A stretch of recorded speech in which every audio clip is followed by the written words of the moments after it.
Oh, oh.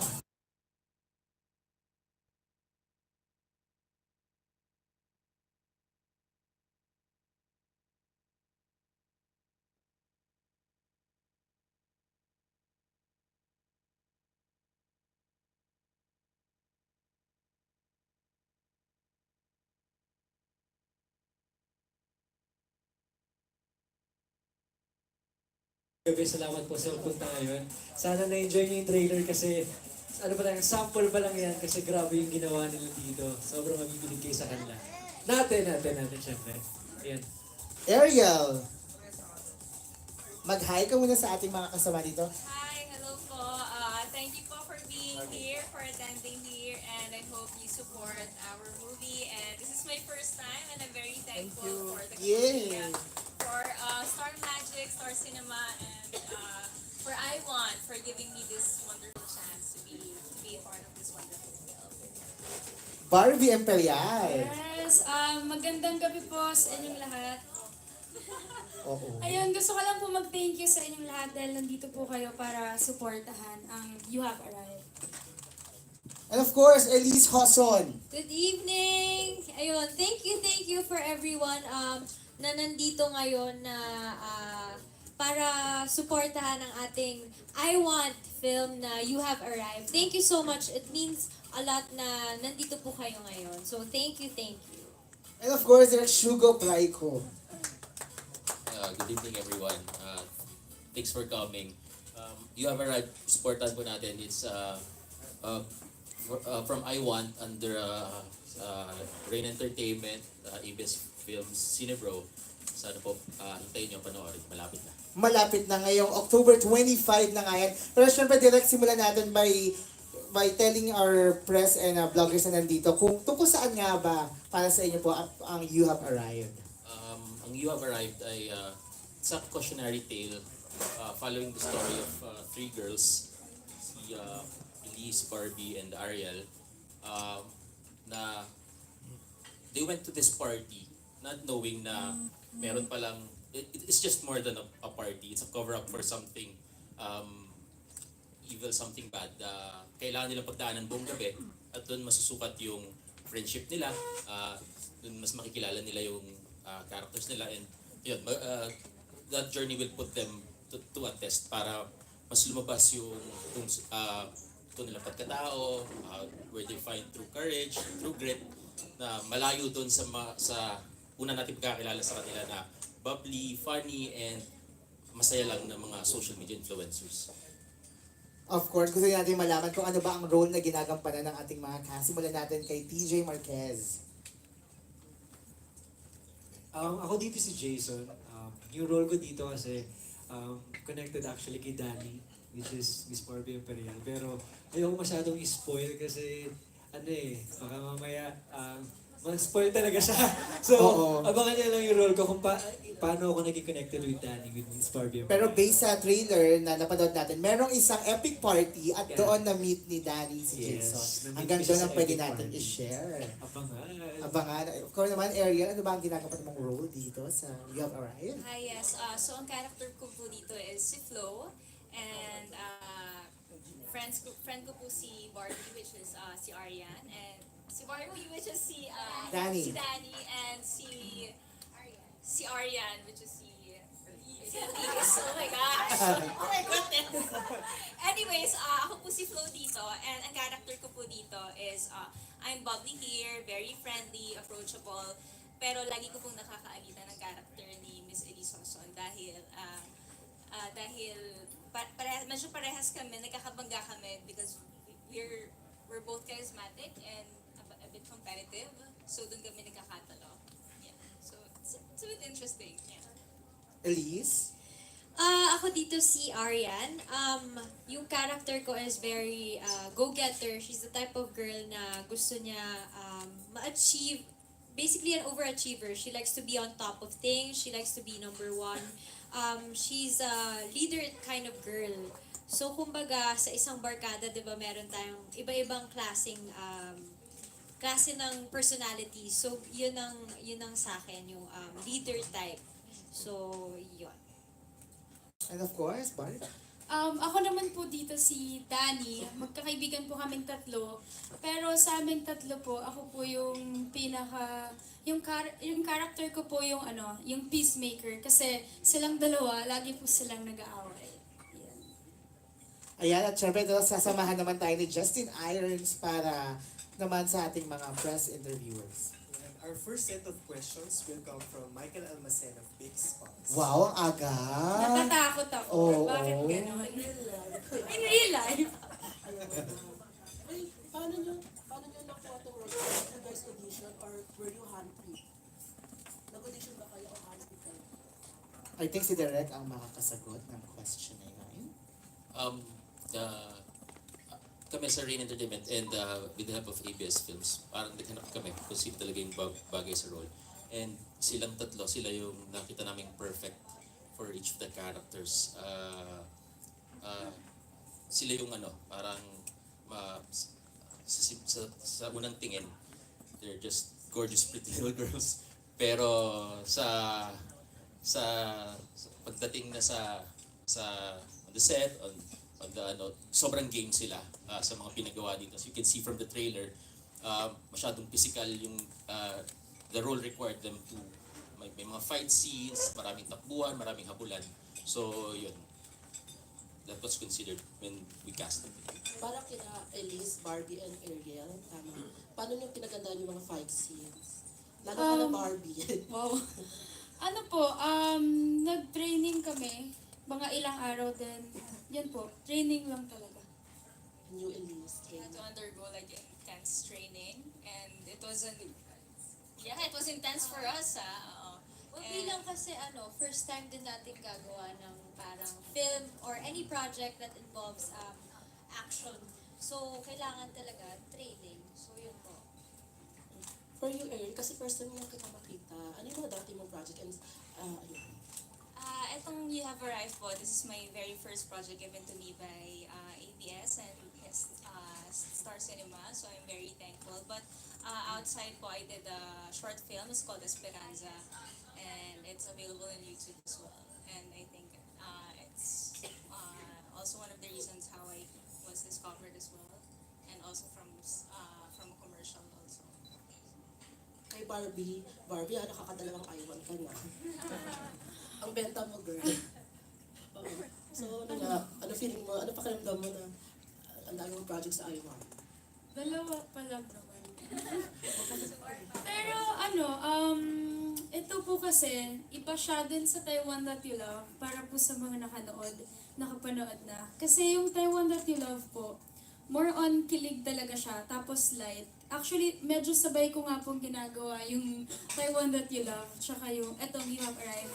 Ito naman po, medyo dark talaga siya, and kung sa Taiwan That You Love, medyo chill lang po. Dito talaga, nakaka-stress yung mga nangyayari. Oo. Fairness, hindi natin may stress. Thank you. Thank you. Thank you. Ang lambot naman ni Biggs today. Tonight, no? Ganon. Okay ka lang, sis? Parang, Oo. okay, gets ka naman bakit. Oo, di ba? Alright, our next set of questions will come from James Miguel of Showbiz Ganap.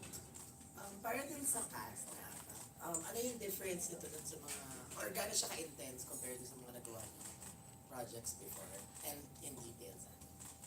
Well, kami ni Elise, parang nasanay po kami na may love team, gano'n, mga sweet. Pero yun nga, sinabi ko po kanina na dito, parang naging action star kami. As in, kada eksena po namin doon, kada eksena namin sa You Have Arrived, sa isang araw, madami po kaming pinagdadaanan. Madami kaming gasgas sa katawan. puro fight scene talaga. Oo, nasabi na natin. Pero yun nga, kasi ako, I've never done anything this physical sa kahit anong project. So, parang to be considered na pwedeng gumanap sa character na merong mga action scenes, mga fight scenes. It's really nice kasi hindi ko naman din nakita yung sarili ko na ganun. But then, here, we were all able to show something different. So, yun nga, parang feeling ko sa looks namin na ganito lang ang mga katawan namin. Parang looks can be deceiving. So, dito nyo makikita din how we were able to transform ourselves kung paano nyo kami napanood before. And dito, makikita nyo na iba. As for me naman, this is my very first project here in ABS, and it's action-packed film, which I love. And I'm very thankful kasi I've been really physically active na ever since I was young. I've been whenever I do commercials and other projects and print ads, they would get me for physical stuff like for gym or for sportswear, and also for commercials.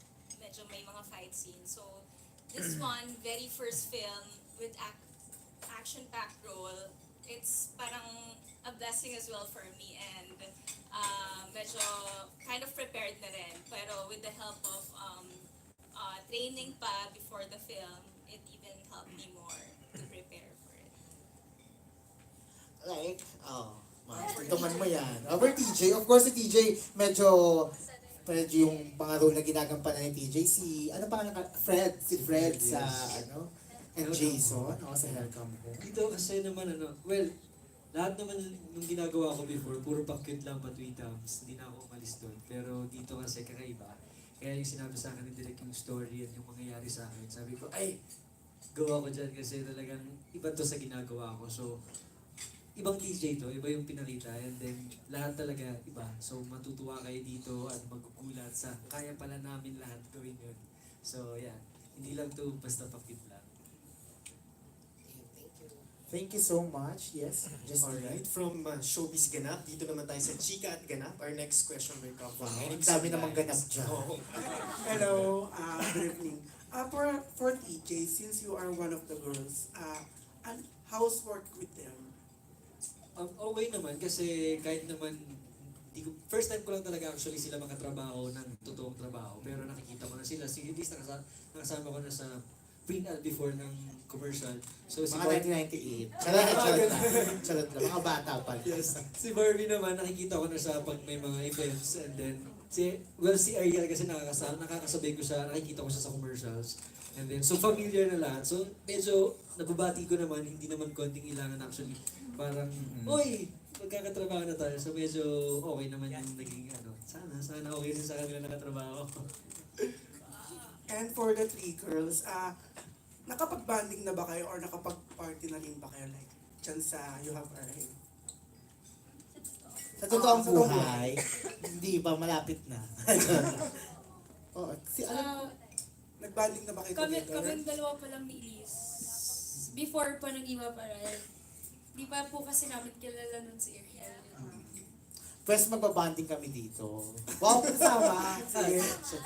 Thank you. Thank you so much. Alright, our next question will come from the Dean of the Philippine Entertainment Journalists, Oo. Manay Ethel Ramos. Bumanay. Kay Direk, when we watch this, anong impression, anong magiging dating sa amin ng title, You Have Arrived? Kasi ang daming connotation niya, di ba? Kung minsan sinasabi na, pag you've made it, you have arrived. Ngayon, ano ang magiging namin? Yes, exactly po. Actually, the whole movie is based on a short film we did with the same, parang series siya ng short films of suspense thrillers din. One of which is ito nga yung title. Sa simula po, that title, yun na nga, connotates, parang explores the idea of how is it to be famous? What are the bounds you are willing to cross to get that fame? Parang nasan ba yung pagsisisi pagdating doon? Somehow, pag sinabi mo bang you have arrived, what did you sacrifice? What parang may mga sinakripisyo ka ba? May mga binitawan ka ba sa prinsipyo mo sa buhay? Parang ganun po yung isa sa mga in-explore na idea or theme dito sa pelikula. Kasi when you are told, pag sinabihan ka ng ganyan, somehow you feel big, hindi ba? Yes po. You have arrived. So why the title for the three girls? Why this title for the three girls? Yun po, parang silang tatlo as characters, parang they were as social media influencers, hinahabol nila yun.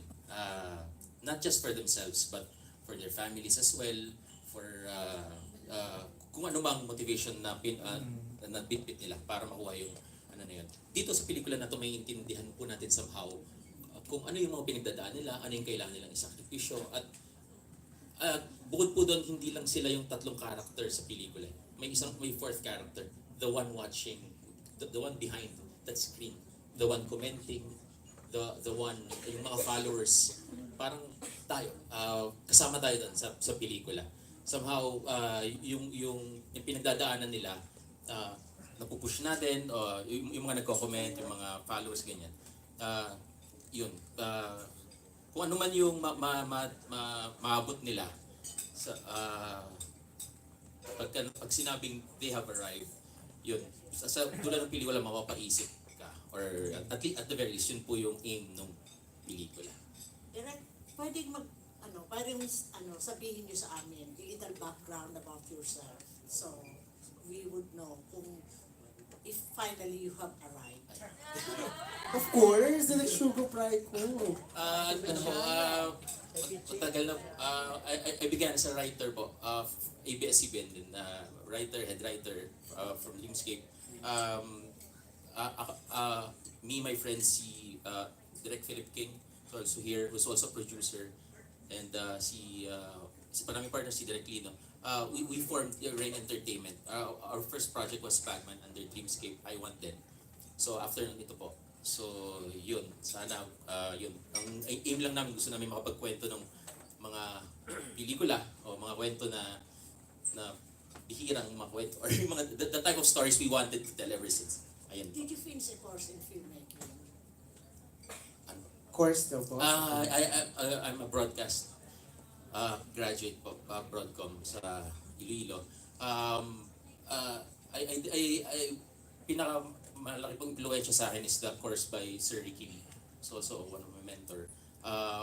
And then after that, a few workshops and then din po sa filmmaking. And of course, yung experience po sa ABS as a head writer. Thank you for that. Kay Elise, you're doing very well, ha? Dala-dalawa ang yung Sandugo is doing very well. Palagay mo, anong sikreto mo para sabihin namin na you have arrived? Wow. Well, I think naman ever since I've always said na experience is probably my weapon. Na parang kaya gusto ko din pong tumatanggap ng proyekto. Kasi gusto ko pong mas mahasa, mas makagawa ng iba-ibang character, mas makapag sa iba't ibang paraan. Kaya yun po, I think the more that I'm doing different types of shows and projects, mas napapakita ko po my versatility. Sana, hopefully. And yun po, I'm just really grateful na I'm given this opportunity right now. So, go lang ng go. Thank you po. Thank you, Manay Ethel. Our next set of questions will come from Archie Liao of Abante Tonight and other publications. Hi, Ito, Archie. Good evening. Ang You Have Arrived ay kwento ng magkakaibigan na gagawin ang lahat para makakolekta ng maraming likes sa social media at saka magkaroon ng maraming followers. Bilang mga celebrity at saka would say influencers na rin, gaano ka-importante sa inyo ang magkaroon ng social media account? Well, go sis. Well, para po sa akin, honestly, sa panahon po ngayon, doon na talaga umiikot sa likes, sa followers, gano'n na po parang gano'n na yung naging sistema sa panahon ngayon na parang minsan nga po, honestly, kahit magaling ka naman, pero konti yung yung followers mo, parang ganun. Minsan hindi mo talaga makukuha kung ano yung gusto mo. Kaya din kailangan, parang ako po, nagsimula po ako sa siguro mga 10,000 followers po ako nagsimula, ganun, after ko ng PBB. For me, importante din po talaga yung followers, yung likes, kasi tulad po nun, dun ka talaga mapapansin ng mga tao kung ano yung mga kakayahan mo, kung ano yung mga kaya mong gawin. Pero dapat, para sa akin, kailangan, pag may mga followers ka, kahit ilan pa yan, dapat yung mga ipapakita mo, yung mga ipopost mo, i-share mo, dapat yung maayos. Kasi madami po nakakita, may mga bata, matatanda, marami kang may impluwensyahan sa isang click mo, sa isang post mo, sa isang share mo. Liz? Well, because of our work po, sa celebrities, importante naman po talaga yung social media. But then again, we can post and show everyone show the public what we want you guys to see. Pero at the end of the day, ang totoong buhay pa rin is off of off of social media. So, yun po. But for me, it's really important depending on your work, depending on your environment. But yun, maging aware lang po na or maging mas aware na reality is still off of social media. For me. Si Ariel? As for me naman, social media has a lot of positivities, also negativities. But when it comes to our work, the industry that we're in, social media, we have to use social media, of course, because we have to influence people and to be better. And also, meron din naman mga negativities. Minsan, if we're using too much social media, we tend to leave off, real life experiences, to be with our family, to be with our friends. And for me, I try to approach this type of philosophy. It's called digital minimalism. I read this from Dr. Morkheimer. It's an article from New York, and he said that we have to use digital minimalism, and it's the type of philosophy that says you have to ask yourself, what do you value most in life? And from that, you start by using technology, by how do you use the technology by asking yourself the specific values in your life, what's important to you, and that's how you use social media. You use social media to be intentional, to be very selective. Hindi lang yung parang magbababad ka lang sa social media and kung ano lang yung makita mo, yun na yung papanoorin mo, yun na yung babasahin mo. So, there. Parang pasabog. Ano yun? Digital. Digital minimalist din to si Archie. Follow-up question. When do you feel na helpful or healthy sa career mo at unhealthy na social media? Kahit sino po ba sa amin? Yeah, that's right. Siguro, I think it's when, kasi hindi maiiwasan sa amin na Sa karera nyo? yes po, na in our industry na minsan masyado na naming napapakinggan kung ano ang sinasabi ng mga tao. And people have different opinions. They have different values. So, kung na-experience ko po kasi na habang pinapakinggan ko yung bawat isa, though it's nice to hear constructive criticism, pero at the same time, pag papakinggan mo yung bawat isa dyan, para kang mababaliw ka eh. Kasi you're gonna have to follow each one of them. Iba-iba po sila ng concept, gusto sa buhay, gusto para sa'yo. So, yun ang medyo parang for me delikado once na masyado akong nagbabasa ng mga comments, ng mga sinasabi. I get to, it gets in my head and masyado na akong nag-iisip na ano ba dapat yun ang ginagawa ko. So when that happens, it's important to know go back to your roots, kung ano talaga yung ikaw mismo, kung ano yung nasa puso mo na kinalakihan mo, kung ano yung para magawa mo ng true to yourself. So you stay true to yourself. Kasi nga, kung papakinggan mo yan, nakakabaliw siya talaga. Ayun, yun yung delikado sa social media. Barbie? Ako naman po, importante po sa akin na magkaiba po talaga yung social media at saka yung personal kong buhay. Pero ako naman po,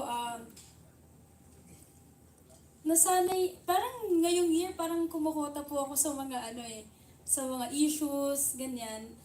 Para sa akin, as long as kilala ko po yung sarili ko, kung ano yung ginawa ko, para sa akin, hindi na po kailangan mag-matter kung ano yung sinasabi ng ibang tao.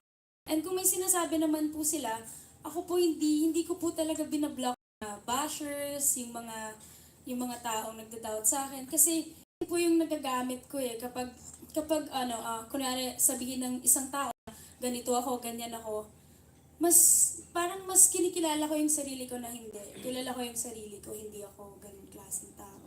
Yun po. Last question, was there a time na naisipan nyo na mag-detox sa social media? Ako po, hindi po. Kasi meron po akong dalawang Instagram talaga. Meron po akong private Instagram. And meron din po akong public. Halos lahat nga tayo may gano'n na po eh. Kasi yung mga pinopost ko na lang po sa social media, sa public ko, yung about sa work po, kapag may kailangan po akong i-update sa mga supporters. Pero, Mga promo. oo, promo, ganun projects. Kaya meron po ako ng private kasi dun po fina-follow ko yung mga kaibigan ko talaga, yung mga close sa akin, pamilya ko, ayun po. So, never pa naman po nagkaroon ng time na umalis talaga ako sa social media world. As for social media detox, I don't think for me there's no need for that kind of social media detox. As long as you're very intentional when it comes to using technology and you're very selective with what you're doing, because it's already 2019 eh. We all need social media that's how we build connections. That's part of our work. So kung magdi-detox tayo from that, it's gonna be very hard for us, 'di ba? So we just have to be very selective and intentional when it comes to technology use. I mean, because of bashers, walang instance na gano'n. So far si Sa akin Ariel po parang na- oo. Yeah. Pero si Sa akin nagawa ko na po yun before. Hindi ako nagde-delete ng account. Pero I delete the app off my phone. Para lang po ma-refresh ako na mawala din yung stress. Kasi minsan kahit hindi ka magbasa, makakarating pa rin sa'yo somehow because of people tagging you or napag-uusapan. So pag ganon, hindi mo din maiwasan na hindi pumasok sa utak mo. So, that's when I know na it's time for me to take a break of social media. Parang sa akin naman, healthy yun for me. Iba-iba naman po kasi tayo. So, for me, it's healthy kasi parang refresh ko na din yun, refresh button na wag muna akong mag-social media. Pero hindi na naman po mararamdaman yun kasi nga hindi naman ako nagde-delete ng account or anything. It's just for my personal peace of mind. Okay, thank you. Thank you, pero ito, RG lang yan si TJ, kasi si TJ, rin yan, influencer din yan. May mga Indonesian fans yan, may mga Pinoy fans yan. Ikaw ba nakapag-social media detox ka na ba? Ako, hindi pa. Kasi actually, na-enjoy ko yung social media. Kahit may mga negative na lumalabas or may mga basher or may fake news, wala akong pake kasi sabi nga ni Barbie, kung alam ko naman yung totoo, ba't ko kailangan pang sirain yung isip ko na, hindi naman totoo, alam ko yun eh. So, I'm just still looking dun sa brighter side na dito ako kumikita, dito ako nagtatrabaho, dito ako nakikilala ng mga tao sumusuporta sa akin, so ba't ko ito tatanggalin? This is my only platform para mas makilala nila ako. So, I'm just using it on a positive way. Kaya, masaya talaga ako sa social media. Thank you. Thank you. Justin? Alright, our next question will come from Alex Brosas of Manila Bulletin and Bandera. To all four actors, was there ever a time that you were so bothered by the nasty comment that you made battle? And what was the nasty comment? Why did you make battle? Ako meron pong one time. Kasi isang beses lang naman po ako pumatol sa Instagram. Tapos yung isang beses na yun, sobrang nag-trending pa po. Kasi naka-swimsuit po ako nun. Tapos sinabi niya na hindi daw po pantay yung ano ko. Yung boobs ko. So nireplyan ko po. Sabi ko, bakit may dede bang pantay? So, yun na po yung pinaka-battle ko talaga. Parang pag may nagbabash po sa akin, hindi ko na po siya parang pinapersonal. Kasi parang totoo naman, hindi naman talaga. Tsaka parang lahat naman po, hindi naman talaga. So parang sa akin, kung pinagtitripan niya ako, edi pagtitripan ko na lang din po siya. Parang ganun. Ayoko na pong i-stress yung sarili ko dahil sa mga ganung bagay. Kasi unang-una, hindi ko naman po siya kilala. Tsaka yung kung ano naman po yung sasabihin niya, hindi naman kailangan mag-matter yun. Kasi importante po sa akin yung kung ano yung mga nakikita ng mga kaibigan ko. Kung sa kaibigan ko po nang galing, mas maapektuhan po ako. Parang ganun. How about you, Elise? Iniisip ko pa nga po kung meron. Parang wala naman akong naaalala po kasi hindi rin ako mahilig magsagot. Kasi feeling ko pag sumagot, dire-diretso po yan. Parang hindi naman, since hindi sila nagpapakita hindi sila nagpapakita ng face, hindi sila nagsasabi. Di ba mga dummy accounts lang yung mga nagbabash True. most of the time. May lakas sila ng loob na kahit replyan mo, i-explain mo yung sarili mo, babalik at babalikan ka pa rin nila ng ng reply. So, parang hindi na din mag-e-end. So, parang why bother? DJ or Wow, talaga si Herbs. Sa akin, hindi ko naman pinatulan, pero sumasagot na ako pag tinatanong ako kasi may lumalabas na meron daw po ang scandal. Wala naman talaga. So, sinasabi ko pag tinatanong ako ngayon, dati hindi ako sumasagot. Pero pag ngayon, pag tinatanong ako, sinasabi ko talaga na hindi. Kasi dati, wala nang tatanong sa akin, kaya iniisip ng tao, totoo. Pero ngayon, pag tinatanong ako, sinasabi ko hindi. At saka, wala pa akong balak gawin, hindi pa ganun. At saka kung gagawa po ako ng scandal, kung gagawa man ako ng scandal, guys, i-HD ko na para hindi na kayo magtanong. Di ba? Ako na talaga, di ba? So, yun lang po. and the last girl? Pag may mga bashers po and like comments on Instagram or Facebook, I just really don't like to reply kasi parang they feel like winning when you reply parang kang naapektuhan So just I just don't bother to reply at all. Last question. From your cyberspace experience, is having a social media account an advantage or a disadvantage? Thank you for that one. Di ba? Pang Miss Universe is translator. Paul na social media.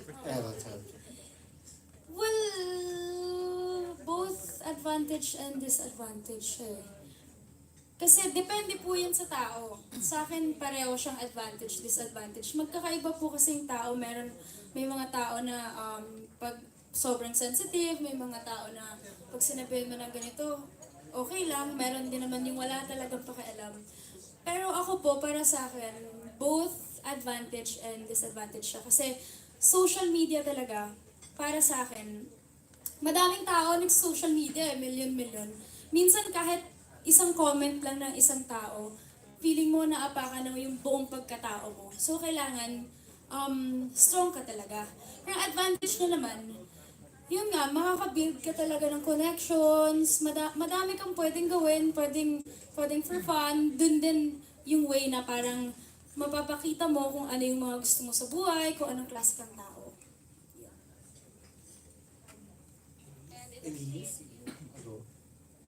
Well, yun naman din po.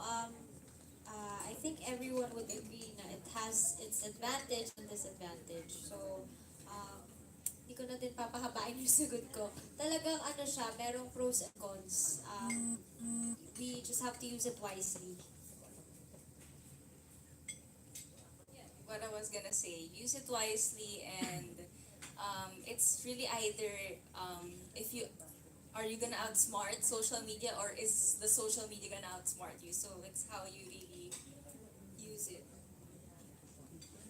Of course, TJ, ikaw.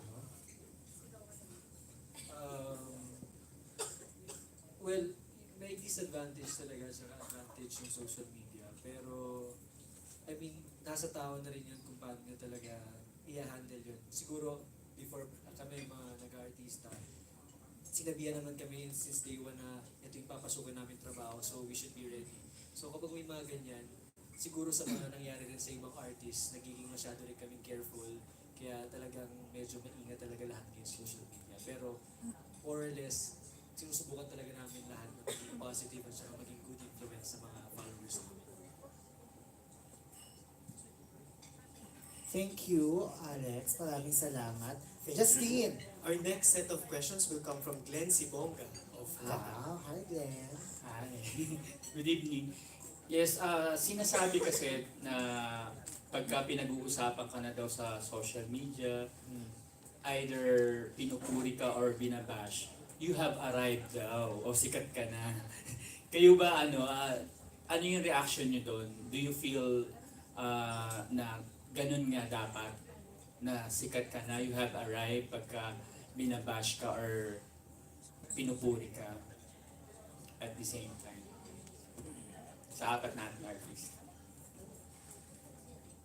Para sa akin po, well, kung pinag-uusapan ka po talaga, social media, since yung social media ngayon, lalo Facebook, isang page lang na mag-trending ka. Yung ibang page, gagayahin na. So, sikat ka na talaga. And maraming mga page ngayon na sobrang daming likes na isang post lang nila, kilala ka na. So, Kahit binabash ka or okay lang? hindi naman po sa okay lang, pero masasabi mo na if binabash ka, ibig sabihin, sikat ka na, sumisikat ka, pero doesn't mean na panghabang buhay yun. Kasi yung topic sa'yo, yun lang naman yung pinag-uusapan po. Elise? Ano ba masasabi ko dyan? I think, kasi kanya-kanyang din yan eh.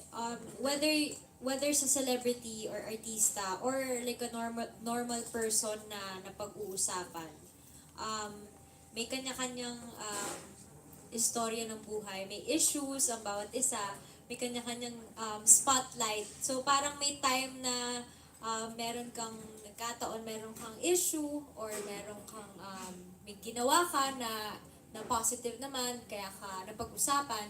So it's for both na masasabi mo na sikat ka kasi nga merong positive, on the positive side naman, yung pag meron ka nagawang maganda, tapos napag-usapan ka, and then on the negative side, the bashing, pag meron ka namang nagawang, or kahit hindi naman masama Kahit yung na ginawa wala mo. kang ginagawa. Yeah, napag-uusapan pa din, basta meron kang, or may time na nasa iyo yung spotlight, it just so happens na may nangyayari na kaganapan sa'yo. So, I guess that makes you sikat. Pero, yun nga, sabi nga ni Barbie, hindi, panapanahon naman yan eh. Hindi naman ibig sabihin sikat ka na forever dahil napag-usapan ka. Alright. I think kung nasa spotlight ka man, siguro I would base it on the content. Kung mabuti man yung ginawa mo, if you become a good influence, or kung may issue ka because you did something wrong or you made a mistake. So I would base it on that kung if you really have arrived or not yet. So DJ?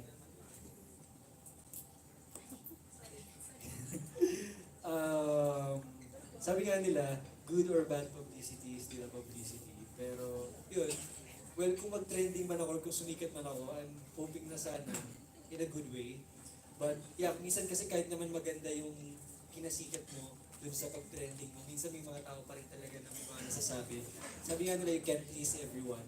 So, yun na lang, yung content nga sabi ni Ariel na kung ano yung feeling mo na maganda naman yung influence mo, ba't mo kailangan pang basahin yung mga negative.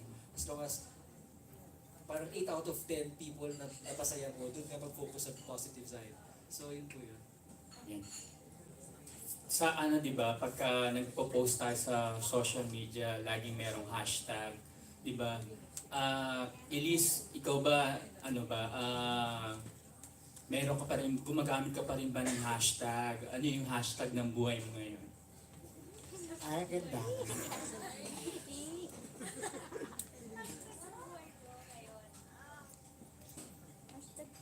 Hashtag, siguro hashtag blessed. Yun po talaga ngayon. Paano mo pa-explain ba? I'm really happy na, well, hindi ko na, well actually, I'm happy that I'm not focusing on any, or I'm not focusing on a love life right now.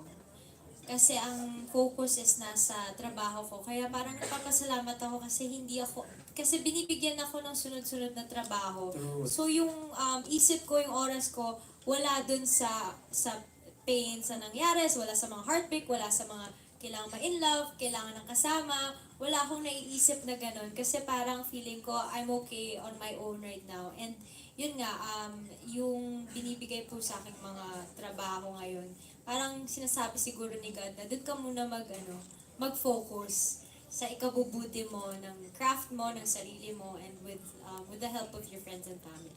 So hindi mo muna pinapansin yung ibang hashtag? Wala naman pong wala naman pong ngayon eh. Wala naman akong tao. It's not, Oo naman, hindi talaga. Yeah, wala naman ngayon. Wala nga. Yung mga hashtag negativity, wala mo. Wala man ang hashtag, Oo. ganyan. Tanungin na rin natin yung ibang cast kung ano yung hashtag ng buhay nila ngayon. Siguro for me, especially this year, I'd say hashtag grateful. I'm just, I just always practice to be grateful in everything. I always, even the smallest things I have, all the projects given to me, my family, my friends, the people who support me, I always, I don't take them for granted at all. I'm always thankful, and most especially to God. I'm very grateful, and also to the support of my family, the comfort of my friends, Star Magic, ABS, who've been taking care of me, giving me a lot of projects, even if I'm just new. I was just launched several months ago, and the support that they give me is just too much, overwhelming. The support of people who are supporting me, and yeah, so I'm grateful and overwhelmed at the same time. Yeah. Thank you so much, candidate. Kay Barbie, Kay Barbie na, oh. hashtag marami Anong rin hashtag ka? pinagdaanan. Ay, grabe! Ay, tumawa! Ako naman po, hashtag happy. Kasi, ang dami nagre-react. Bakit gano'n? Ano po, parang sa akin, ngayon ko po na-feel na sobrang happy ko po talaga. Siyempre, kasi before po, madaming problems sa family and sa love life dati. Tapos ngayon ko po parang nasabi na finally tapos na ako. Sa ngayon, tapos na ako sa mga ganong klaseng problema sa tatay. And yun, yung mga nangyari dati. So, yun lang naman po. Happy ako na hindi tumitigil na magtiwala sa akin yung mga ginagawa kong projects. And happy ako na yun, parang katulad kay Elise na parang nakaka-happy na parang pag may gusto kang gawin, gusto mo mag-adventure, gusto mo gawin tong bagay na to, hindi mo kailangan ng approval ng partner mo na hindi mo pwede gawin to, ganyan. So, ayun, happy ako sa sarili ko ngayon na mas nabibigyan ko ng atensyon yung sarili ko, yung family ko, yung career ko, yun. Ayan. Hashtag Asian Idol TG. Yes. Hashtag thankful. Kasi pagbalik ko po dito sa Pilipinas, ay nabigyan ako ng trabaho like sa Star Cinema yung Welcome Home sa October 13 na guys. Panoorin niyo po yan. Sana matakot namin kayo. And syempre, ito po kay Direk Shugo, salamat Direk Shugo dahil napili niya ako na gumanap dito sa You Have Arrived. Kaya yun, thankful talaga ako sa mga blessings na dumarating and sana magtuloy-tuloy kasi syempre na-miss ko rin talaga yung Pilipinas. Ayan, dahil dyan, hashtag good luck sa I Want movie nyo at saka hashtag thank you. Thank you. Ayan, we are down to our last set of questions Wow. from Don Sermino of Abante. Ano ba ang hashtag niya? Dave, yung first question ko, pinapatanong ng isang respetado, mabait, kagalang-galang, tinitingan lang manunulat at manager at the same time. Naitago natin sa pangalan. Tita Ethel. Alin daw sa mga artista, alin daw ang mas nasasaktan kayo pag tinitira kayo pag sa social media ng bashers or ng mga reporters? Sa print, pag nababasa nyo na sinusulat kayo ng masasakit. Or sa social media. Huwag kayo magkamali ng sagot. Ayan na. Wala pong gusto sumala. Hindi tayo nang sagutin ang tanong mo. Well, ako po, para po sa akin Oo. Kasi ako po, madami-dami din po akong close talaga na reporters. As in, every time po na may press con kami, media con, nandyan po sila. So, para sa akin, siguro po, mas ma-hurt ako if manggagaling po sa mga reporters talaga. Kasi syempre po, parang mas malapit sila sa mundo Kung namin, meron mga kang na-invest na artista. kahit paano. Opo, at saka ako po, well ako, mataas po talaga yung tingin ko sa mga reporters. And, uy, chumika ka dyan. Actually, dito dapat tinating compare yung mga reporters of bashers. Oo. So Pero yun po, sinunod ko para lang yung sa akin, tanong mo. mas masasaktan po ako if mga galing sa reporters. Unang-una po, mas mas influential po sila kesa sa mga bashers. Ayun. Ay, hindi rin sinabi ni Tita Hindi ko po Ethel na sinabi. bashers. Basta may nasabi lang sa kanya sa social Oo, media. social media. Pero dito kasi pag may ginawa ng gano'n, basher na Babash. automatic na yan. Kaya din po para sa akin, importante na mag-build, hindi na, parang importante sa akin na open ka sa mga reporter. Like ako po, hindi po ako na yung parang nakikipag-communicate po talaga ako kahit hindi nakatapat sa akin yung camera, kahit hindi ako ini-interview. After po nun, uy Mars, kamusta ka na? Ano na? Ganyan. So yun. Okay na yan. Okay na po. Ikaw lang gusto mo sumagot. Hindi, pareho din po kasi Okay. yung nararamdaman ko about that na with the press and the mga reporters, nakakasama po namin kayo personally. So, kahit pa paano, you guys know our hearts, kung ano yung, kung paano talaga kami. And syempre, we trust that you guys always, parang yung mga sinusulat nyo, credible. So, na-build nyo na yung pangalan nyo sa ganun. So, parang for me po, yun nga, you guys are all friends for me, to me and to all the artists naman. Sana. So, yun, sa akin po, very familiar na din yung mga faces nyo and most of you guys nakakausap ko naman din off-cam. So, sa akin, mas masasaktan po ako pag, syempre, pag galing sa Galing sa reporters. media. Okay. Unless kung totoo na, hindi, sorry. Kung totoo, hindi masyado. Kung totoo naman, sige go, sulat yun. Ayun, hindi may mga pinifeed silang question. Ayun kung baka pa yung mga... Ito talaga yung question ko naman. Parang kasi, especially yung mga babae din, ang hilig nila mag-post sa social media ng mga sexy photos. Tapos, ano bang feeling nyo? Anong nararamdaman nyo pag, for example, pinagpapantasyahan kayo ng mga netizen, ng mga lalaki. Pwede din sa lalaki, sa kay TJ din kasi may mga videos ka na naguhubad ka, and then medyo ine-etchos mo yung may kadyot portion. So, syempre parang inviting din yon sa mga tao, di ba? So, kayo, anong nararamdaman nyo pag yung meron na silang sinasabi na medyo yung connotation talaga, may kahalayan na rin? Kasi nga, dahil siguro, ako sa akin, ako natutuwa rin siguro ako. Natutuwa ako kasi yung mga tao kasi dati, laging pakit lang yan, puro pakit lang gagawin yan. So pag nakakita na sila ng konting kahalayan sa akin, nakakatuwa na. Kasi parang, ay, pwede na siya. Sexy na siya. Umahat na siya. So parang feeling ko, ay, tumatanda na ako, pwede na ako. So for me, I take it again as a positive Okay, thing. so para sa hindi mga- nyo minamasa. Hindi mo Hindi no, minamasa. sarap kayang magpantasya. Kasi ako nagpapantasya din naman ako sa mga crush ko, sa mga kung kani-kanino. Pero sa akin na lang yan. So yun na yun. Dami ko So, na sinabi. okay lang kung gays man na nagpapantasya. So, for sure yun ang mas Kahit marami. naman sino, pantasya lang naman eh. Okay. Sa mga babae naman, especially yung dalawa, si Elise tsaka rin si Barbie na madalas ding merong mga skin exposure sa kanilang mga social media. You guys, hindi ba kayo na-hurt pag may sinasabi sila? Ako naman po, if kunwari mag-post ako ng naka-bikini ako, ganun, parang para sa akin, if may sasabihin ko sa sarili ko na, okay, ma-hurt ka, pero pinost mo yan eh. Okay. Ikaw may gusto niyan eh. At saka, naka-public yung account mo eh. Siyempre, may mga magko-comment po na kahit hindi mo gusto mabasa, yun eh. So, dead ma lang po talaga. Compliment yun. Compliment. Okay.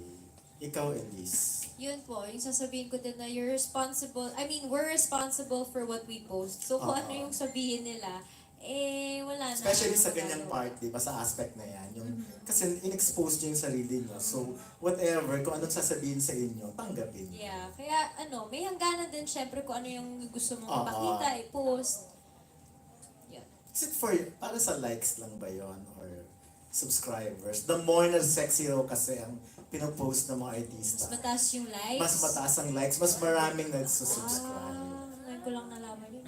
Magawa ka. Hindi, Dagdagan na. Hindi, ano po. Di ba, mas, ano yan, di ba, mas madaling pang come on talaga. Let's face it. Kaya nga, Oo naman po. Totoo naman po yun. Pero yun nga, kailangan hindi naman labas na labas, siguro. Siyempre. Oo, yun. Para po sa akin sa sarili ko, yung mga pinupost ko.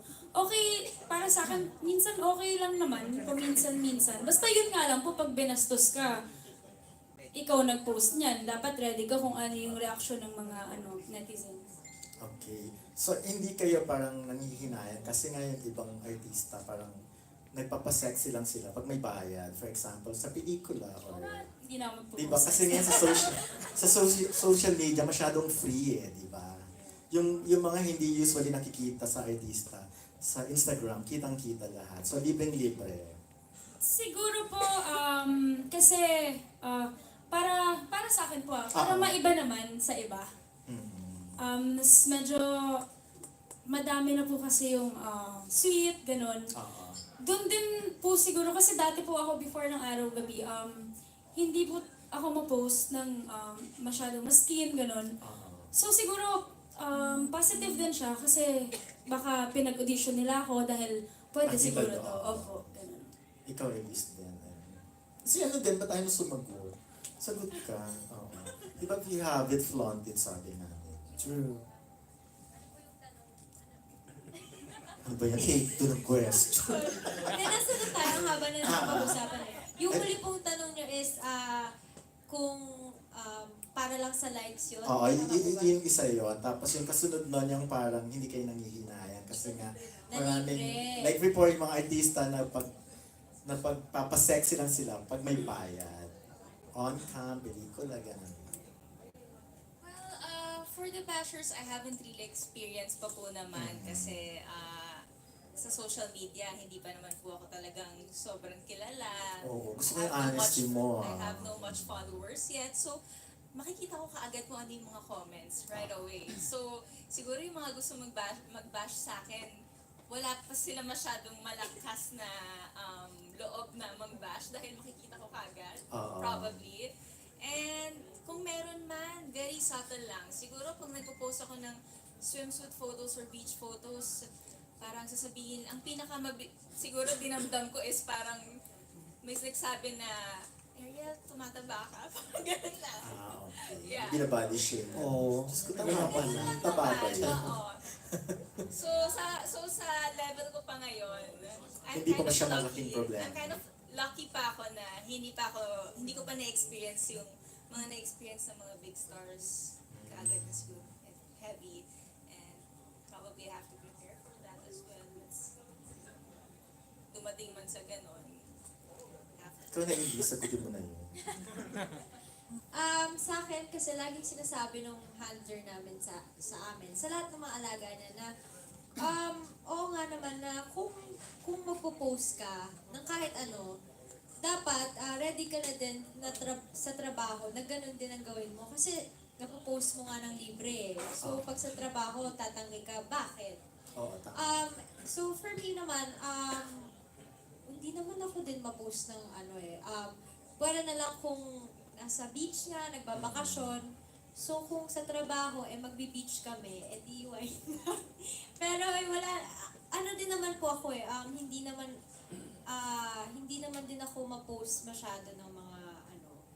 Depende sa okasyon, depende sa sitwasyon. So yun, pag sa depende sa sitwasyon, kung ano yung ganap that day, kung kailangan ng skin, ganyan. Pero sa trabaho po, wala naman akong, hindi ko pa kinakailangang gawin kung ano man yung... Ayan, thank you. Thank you. Kasi may mga artista din Yeah. naman, sinasadya talaga yan para din mapag-usapan naman sila.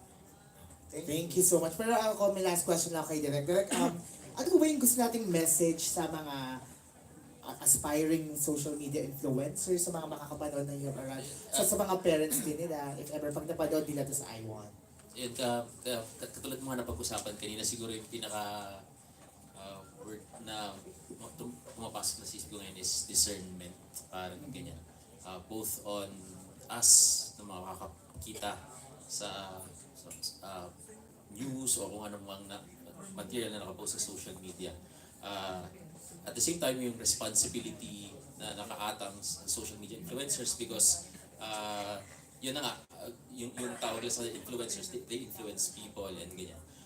After watching the movie, ang aim talaga namin is para mas masilip pa natin kung ano yung buhay sa likod dito ng mga social media influencers like their characters. Ayun po. Thank you so much. Again, imbitahan na natin ang ating mga kapamilya dito na panoorin ang You Have Arrived. Simulan